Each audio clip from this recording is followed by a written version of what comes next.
일반적으로 턱끝이 작으면 장점도 있어요. 어려 보여요. 동안이고. 결론부터 말씀드리면 두 개 다 미용적인 결과는 똑같아요. 안녕하세요. 압구정 서울성형외과 최중혁 원장입니다. 오늘은 무턱 수술에 대해서 얘기해 보려고 해요. 무턱이라고 하면 턱끝이 작은 걸 말해요. 대개는 뒤로 들어가 있는 걸 무턱이라고 해요. 무턱이 있다 없다 라고 표현하기는 좀 그렇고요. 무턱이 얼마나 심한가 정도로 나타낼 수 있겠죠. 일반적으로 턱끝이 작으면 장점도 있어요. 어려 보여요. 동안이고. 애기들 다 턱끝이 작잖아요. 많이 작으면 입이 나와 보이고 옆모습에서 좀 세련된 느낌 같은 게 좀 적을 수 있죠. 그래서 무턱 수술 많이들 하세요.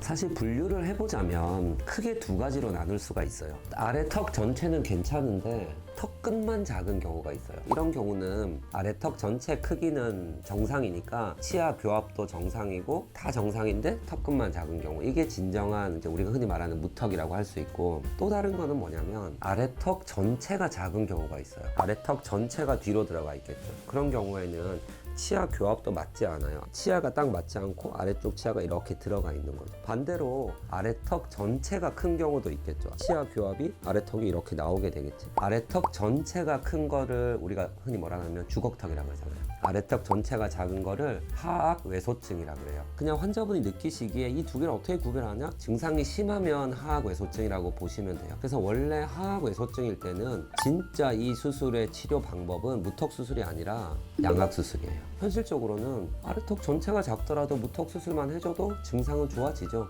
대신 조금 부족할 수는 있겠죠. 턱이 작은 경우 교정하는 방법은 세 가지가 있어요. 아까 말씀드린 하악 외소증에서 양악 수술 말고, 첫 번째는 필러 맞아도 돼요. 두 번째는 실리콘 보형물을 넣거나, 세 번째는 뼈 수술을 하는 거예요. 뼈를 이렇게 잘라서 앞으로 빼는, 흔히 뭐 전진술이라고 부르는데, 이 세 가지 방법이 있어요. 첫 번째 필러를 맞는 방법은 저는 좋은 방법이 아니라고 생각해요. 왜냐면 턱 끝이 작은 사람은 턱 뼈가 작은 거잖아요. 그래서 뼈대를 크게 해줘야 되는 거예요. 필러는 주사잖아요. 젤리 같은 거예요. 그걸 맞으면 뼈대가 커지는 게 아니라 살이 두꺼워지는 거예요. 사실 이 보형물을 넣는 무턱 수술이 필러 맞는 것만큼 간단하거든요. 결국은 두 가지, 실리콘을 넣는 무턱 수술을 하거나 아니면 턱뼈를 잘라서 앞으로 빼는 수술은 두 가지 방법이 있어요. 결론부터 말씀드리면 두 개 다 미용적인 결과는 똑같아요. 뭐가 더 좋다 나쁘다 할 건 없어요. 다만 좀 다른 점이 있죠. 보형물을 넣는 수술은 장점은 너무 간단한 거예요. 붓기도 없고 회복 기간도 없고 비용도 그렇고, 단점은 그냥 이걸 넣는다는 거죠. 실리콘을 넣으니까 염증이 생길 수도 있다, 뭐 이런 단점이 있을 수 있는데 크게 문제되지 않는단 말이에요. 뼈를 잘라서 앞으로 빼는 수술은 이치에 맞는 수술이죠. 작던 뼈를 앞으로 빼서 크게 해줬으니까. 단점은 수술이 좀 크고 전신 마취도 해야 되고 비용도 더 들고 회복 기간도 꽤 있어요. 그리고 층이 약간 지는 경우도 있거든요. 대개는 턱끝만 수술하는 경우, 혹은 뭐 눈, 코 하면서 턱끝을 같이 하겠다 이런 경우는 보형물 넣는 수술을 흔히 많이들 하시고, 내가 광대뼈 수술을 한다, 사각턱 수술을 한다, 보통 전진술을 하는 경우가